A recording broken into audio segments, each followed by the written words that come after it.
viendo Aportando RD y hoy traemos un tema bien interesante como es el de la salud mental. Estuvimos con la licenciada Marisela Mendoza y en este bloque pues vamos a estar con el doctor Miguel Ángel Cordero, quien es psicólogo terapeuta y también nos va a tratar un tema sobre la familia y el entorno familiar, doctor. La familia es un sistema compuesto por una serie de subsistemas, dentro de los cuales tenemos el subsistema parental, los padres, pero que forman a la vez el subsistema conyugal, que es la pareja. Pero tenemos también el subsistema filial, que son los hijos. Pero tenemos el subsistema fraterno, que son la dinámica relacional entre los hermanos. La difusión en uno de los subsistemas puede crear una difusión en todo el sistema, porque su nombre lo dice, es un sistema. Y cuando falla un subsistema, el sistema tiende a generar convulsión. Es como cuando nos falla a nosotros, tenemos un problema de los riñones, que es un subsistema del sistema del cuerpo, se refleja en otro subsistema a través de dolores de cabeza, de fiebre. Eso es la familia. La familia es un sistema que cuando le duele la cabeza a un subsistema, hay una fiebre, por otro lado hay un problema. Y esos problemas se detectan a veces a tiempo, pero otras veces se detectan ¿Quién de una es el manera sistema de la tardía. familia? Dígame, ¿los padres de familia, la cabeza de familia o el Estado? ¿Cómo lo vamos a hacer? A ver. No, es que hay que ver. Yo te hice una pregunta esta tarde. Sí. Te digo, ¿tú entiendes que la familia tiene enemigos? Ese fue el debate. Ese fue el que habló, el que abrió el debate entre usted y yo. Yo te hago la pregunta en el aire. ¿Tú entiendes Sí. que la familia tiene enemigos? Tiene varios enemigos. Para ti, ¿quiénes son los enemigos de la familia? Bueno, identifique usted primero. Fíjate, la familia tiene enemigos endógenos, es decir, a lo interno, pero tiene enemigos exógenos, a lo externo. Dentro del esquema de los enemigos internos, el mismo sistema familiar es su propio enemigo. ¿Por qué? Porque cuando un subsistema, que es el subsistema parental, no funciona adecuadamente a través de la imposición de límites, era lo que decía la doctora, las reglas, qué se hace y qué no se hace. Ese es el subsistema que fundamenta lo que es la categorización de la familia, que dice lo que se hace, lo que debe hacerse y lo que no se debe hacer. Entonces, hay que negociar dentro del sistema familiar, dentro de lo que no se puede hacer, dada, valga la redundancia, cuáles son las implicaciones que puede, cuáles son las consecuencias cuando se hace algo que no se debió hacer porque se violentó un límite o una regla. Por eso nosotros hablamos de familias disfuncionales. Y las familias disfuncionales son aquellas familias donde no se conocen los límites. Hay familias donde los límites son flexibles. Los límites donde hay cierto laissez-faire, cierta permisibilidad de los padres, pero que no llegan a una disfunción. Entonces, en ese esquema familiar, los padres llega un momento que cuando ven que uno de los subsistemas quiere ir por su lado, lo jala a capítulo y dice, no, espérate. No puedes llegar a las 2 de la mañana, no puedes llegar a la 1 de la mañana, porque yo estoy aquí a las 9 de la noche. Que tengo 18, que tengo 19, sí, pero todavía dependes de mí. Son de esas partes que los padres, de una manera amplia, de una manera conmensurada, sin irritarse, tienen que hacerle entender a los hijos el porqué de las cosas. No es porque lo dice papá o lo dice mamá, sino porque hay un riesgo, hay un peligro en la calle, y más como está el asunto de la delincuencia. Otro tema que habíamos hablado. Los delincuentes se generan dentro de la familia o fuera de la familia. Es uno de los grandes problemas. Ahí vemos entonces y conocemos cuáles son los enemigos exógenos de la familia. Y el primer enemigo prácticamente de la familia que debe imponer y velar lo que son las reglas en el ámbito de la sociedad es el Estado. Y el Estado, como decía un gran autor, Johan Galton, el Estado, a través de lo que se llama la violencia estructural, genera una violencia en el esquema familia que se va convirtiendo en lo que se llama una violencia cultural, que más tarde nos preguntamos, ¿y por qué se viene dando una descomposición en la sociedad? ¿Por qué? Porque se ha convertido en una cultura, y cuando queremos rescatar una serie de valores que ya se han perdido, se han ido diluyendo, erosionando, por una costumbre que se ha creado, una permisibilidad comenzando por el Estado, que es quien debe trazar lo que son las pautas sobre el esquema de la familia, pero no a través de la represión, metiendo preso a papá porque no cumplió con su deber, o imponiendo acciones legales que no, eso desvirtúa lo que es totalmente el esquema de la familia. El primer padre que tiene una familia es el Estado, y la primera madre que tiene una familia es el Estado. ¿Por qué? Porque el Estado es proveedor, hace la función de padre, y es nutridora, hace la función de madre. Entonces, en ese sentido, el Estado debe velar porque las legislaciones no contradigan lo que son los valores familiares. Vemos una Agenda 2030 que chocan directamente con lo que son los valores de la familia. Entonces le exigimos valores a una familia, pero no hacemos nada para que esa familia se dote de valores.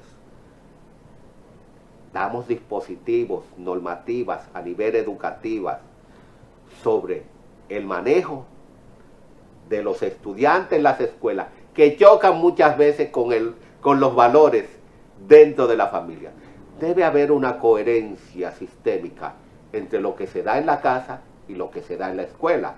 En ese sentido, por eso hablo, que cuando el Estado no juega su rol, no juega ese rol fundamental de padre que tiene que marcar los límites, porque si no lo marca el Estado, no lo marcan en su sistema paterno, en el hogar. Porque si el Estado permite, los padres van a permitir porque se le atan las manos. Doctor, en este momento deben estar algunos países, algunos políticos, estudiosos de algunos estados que nos están viendo en estos momentos, analizando el por qué ellos no han podido reprimir la delincuencia, no importa las leyes que hayan impuesto. Porque aquí dicen que la delincuencia pues se ha ampliado, se ha proliferado, por ejemplo, en el Estado Dominicano, precisamente porque las leyes no se cumplen o porque hay corrupción. Pero hay otros estados que las leyes se cumplen y no se ha podido llegar a eliminar lo que es la delincuencia. Otros estados desarrollados, Estados Unidos, la Unión Europea, todo esto, están las cárceles llenas de menores de edad. Fíjense todas estas turbas que hay en Madrid, niñitos que algunos vienen y se lo atribuyen porque ellos suelen ser paternalistas porque ellos no mencionan españoles, mataron a fulanito ni robaron nada. Lo que dicen es un extranjero, un latino, un jamaiquino, un dominicano, pero no hablan de las bandas que ellos tienen y que es Europa.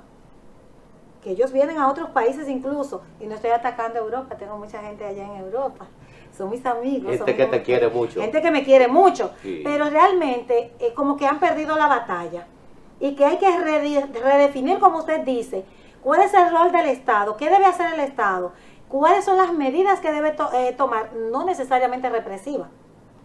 Fíjate, hay un desenfoque real y virtual en lo que se llama la actitud del Estado ante lo que se llama la degradación de los valores, ante la proliferación de la delincuencia. Ya vemos que recientemente con la muerte de un niño de 9 años, cuando regresaba de fuera, que hay otro trasfondo detrás de eso que no se ha querido decir. Hemos recibido 2 alertas, una de Estados Unidos y otra de Canadá. Pero tú analizas en Estados Unidos, diariamente, hay niños menores de 12, de 11 años metidos en conflicto y matan hasta 10 y 15 muchachos diariamente en los barrios, en el Bronx, donde quiera, en cualquier lugar. Es decir, un escándalo aquí, dice un refrán: país pequeño, infierno grande, o pueblo pequeño, infierno grande. Entonces, es muy notorio en países pequeños como estos ver que la delincuencia que prolifera es tan dañina, es tan perjudicial, pero no todo se puede resolver con leyes impositivas que sancionen y que regulen, porque de leyes estamos llenos. Tenemos todos los tipos de leyes que puedan impedir lo que es la delincuencia. Ahora, el Estado ha determinado dentro del factor social cuáles son las necesidades que son su responsabilidad y que no está llevando a cabo. Porque el problema no es ponerle a los muchachos a hacer deporte para que se olviden de la delincuencia. Y cuando llegan a su casa que no tienen la comida, que no encontraron el caldero virado, si es que hay caldero, porque muchas veces ni caldero hay, porque no hay para comprar el caldero. Entonces, debe ser una preocupación del Estado, pero como ente que maneja lo que se llama la parte gerencial del Estado, de los gobiernos, de hacer un análisis situacional de lo que se está viviendo y buscar cuáles son las posibles soluciones o cursos de acción para cerrar esa gestal y controlar y cercar la delincuencia a través de medidas proactivas, no coercitivas, porque la misma inteligencia estratégica establece que la inteligencia es preventiva y el Estado debe funcionar con medidas preventivas, haciendo estudios a largo plazo, no a corto plazo. Doctor, pero hay que hacer el híbrido. Para los que ya están, entonces la que es represiva, y la que es preventiva para los que aún no han llegado. Porque si usted se pone a, por ejemplo, a comparar, la población ha subido, o sea, ha crecido, la población, la situación demográfica ha subido en todos los países. Y asimismo, en esa misma proporción, o quizás un poquito mayor, la delincuencia. Entonces, usted sabe lo que usted está provocando con este tema, que los países que están viendo este programa pongan en sus agendas este tema, porque yo no lo he visto en ninguna agenda. Se habla de agenda económica y de todo esto, pero se ha podido plantear en una mesa de gobiernos, de jefes de Estado, el problema de por qué la delincuencia nos está arropando, por qué las bandas están resurgiendo a nivel mundial. O sea, no es solo República Dominicana, es en Europa, es en Estados Unidos, es por allá, es en Rusia, es en todos los países. Si tú analizas todo esto, se enmarca dentro de lo que yo te expresé hace un momento, la descomposición a nivel política que han sufrido los estados a través de sus gobernantes, sin importar el país que sea. Hay una descomposición, una erosión, una degradación del aparato político que ha conllevado precisamente a que degrade el aspecto social. ¿Por qué? Porque en vez de preocuparse por el aspecto social, se están preocupando por el aspecto personal e individual. Es decir, que en vez de colectivizarnos, nos estamos individualizando. Vivimos en una sociedad totalmente individualista, donde los gobernantes tienen una mentalidad cortoplacista de 4 o de 5 años y trabajan para 4 o 5 años pensando en una reelección y en las medidas que puedan tomar a corto plazo, no a largo plazo, porque no le interesa. Y los problemas sociales no se resuelven a corto ni a mediano plazo, se resuelven a largo plazo, con proyectos de nación y sobre todo hay que negociar con los diferentes sectores sobre no las necesidades que tiene, sino cómo vamos a resolver las necesidades. Pero si vemos la degradación del aparato político, esa degradación pasa al factor social. Pero no solo eso, que esa degradación del factor social viene de una degradación del factor económico, porque cuando usted tiene el dinero, ya sea a través de préstamos, lo que sea, y no lo invierte donde debe invertirlo, en el factor social hay convulsiones, hay degradación, hay conflicto, hay problemas, y esos problemas tienen un costo, un costo. No importa el estado, el país que sea, uno debe estar consciente de que la planificación estratégica debe tener un proceso institucional. Por ello nos preguntamos, ¿por qué no se crea un ministerio de la familia? Cuando tenemos un ministerio de la mujer, tenemos un ministerio de la juventud, pero tenemos un ministerio de la mujer que recoge a la mujer y recoge a la niña, pero no recoge al niño, al varón. Es decir, que anda suelto por ahí, el varoncito, que lo parió una mujer. Entonces, ese no tiene cabida en ningún lugar. Y yo que he estado trabajando proyectos sobre algunos temas, empecé a trabajar un proyecto sobre el Ministerio de la Familia. Y dije, dentro del Ministerio de la Familia se puede crear un viceministro para la mujer, un viceministro para la juventud, un viceministro para el hombre y un viceministro para los envejecientes, como tú y como yo, que no hemos llegado ahí todavía. Así mismo es. Y déjeme decirle algo, que cuando usted planteó este tema, yo dije, esto es para pensar. Esto es un aporte a nivel mundial, porque lo que afecta a Estados Unidos, mire cómo impacta en República Dominicana. Claro. Ese niño vino de viaje de Estados Unidos, pero ya aquí lo estaban esperando para ultimarlo. Entonces, lo que pasa en España también afecta a la República Dominicana, porque a veces hay dominicanos que están involucrados en aquellas gangas. A veces llegan niños de un campo de la República Dominicana, pero donde van a aquel barrio, a España, a Madrid, a donde sea, cualquier espacio de Europa, se encuentran entonces con un nicho donde él desarrollar lo que ya quizás traía de aquí. Yo soy dominicano, llegó el dominicano con sus técnicas de la República Dominicana a aplicarla allí. O sea, esto es de pensar por los estados, por los gobiernos, esto debe ser replicado.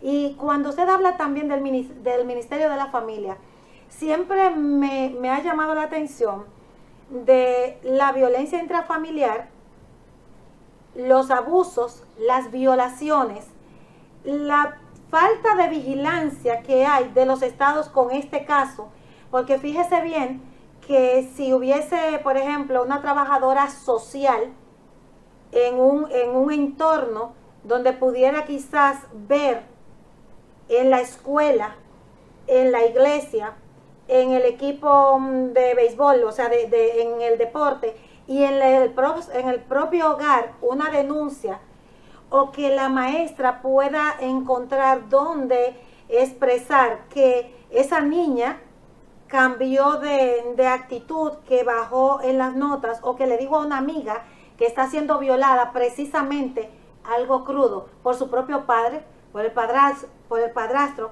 por el hermano, por el tío, que muchas mujeres lo están viendo ahora, por el vecino, por aquel que va a instruir y a rezar con los familiares, porque las personas que violan, las personas que matan, las personas que maltratan, son los cercanos, no son los extraños. Mira, yo te voy a decir algo. La inquietud mía en la formación de lo que es el Ministerio de la Familia es precisamente para velar por esas disfunciones que se dan, no solo en el esquema familia, sino que este ministerio incluso puede ser un termómetro para lo que es la educación y la formación de los jóvenes, porque si no tenemos jóvenes bien instruidos, no vamos a tener buenos ciudadanos. Entonces yo me digo lo siguiente, tenemos enemigos pagados de la familia.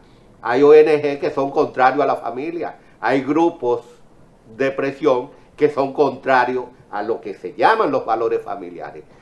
Si no le quieren poner Ministerio de la Familia, pónganle Ministerio del Amor, en honor a una obra de George Orwell que habla sobre el Ministerio del Amor en 1984, esa obra, una distopía de George Orwell. Pongámosle el Ministerio del Amor, pero trabajemos ese ministerio, trabajemos una entidad, una institución que sea una coyuntura, un brazo de poder para resolver una serie de problemas, de valores, de formación, pero sobre todo de rescate de nuestros niños, niñas y adolescentes de una manera sistémica. Entonces, eso que tú acabas de decir de las gangas y eso, son productos de vacíos existenciales que tienen esos menores, de que no están protegidos, no se sienten protegidos por un sistema familiar que sea adecuado y buscan a papá y mamá en esas agrupaciones que se sienten protegidos, defendidos, porque ni lo defiende el Estado ni lo defiende la familia. Entonces, ¿quién lo va a defender? Un grupo, una pandilla que tienen códigos de honores.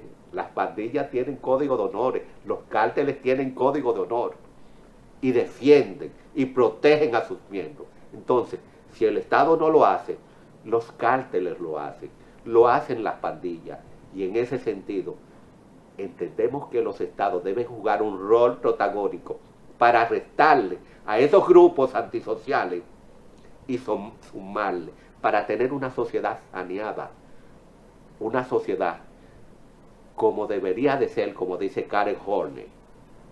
Entonces, tenemos que trabajar duro, trabajar fuerte para eso, pero para eso estamos, porque el momento del descanso llegará, cuando Dios así lo permita, cuando Dios lo quiera. Pero mientras tanto, vamos a empoderarnos, vamos a trabajar con fe, los presidentes, sin importar el país al que pertenezcan. Óigame, esto es un llamado. Preocúpese por la familia. No se lleve de las agendas 2030 y de una serie de entidades que buscan desbaratar lo que es el sistema familiar.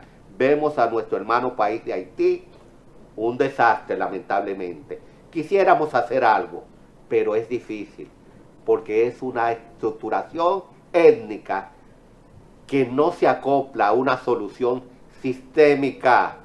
Pero algo hay que hacer. Si no nos queremos ver, República Dominicana, en ese espejo, tenemos que tomar la decisión hoy. Y aportando RD le lleva esta sugerencia al gobernante del Estado Dominicano para que tome cartas en el asunto y podamos salvar nuestra juventud.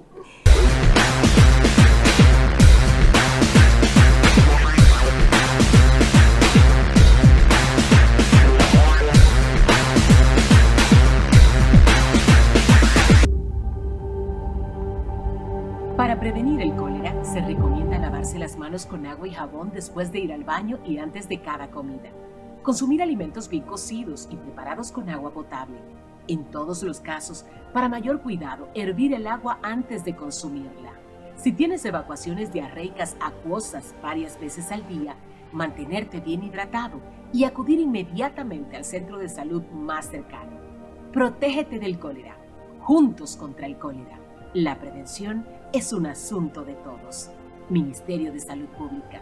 Nuestros servicios más cerca de ti.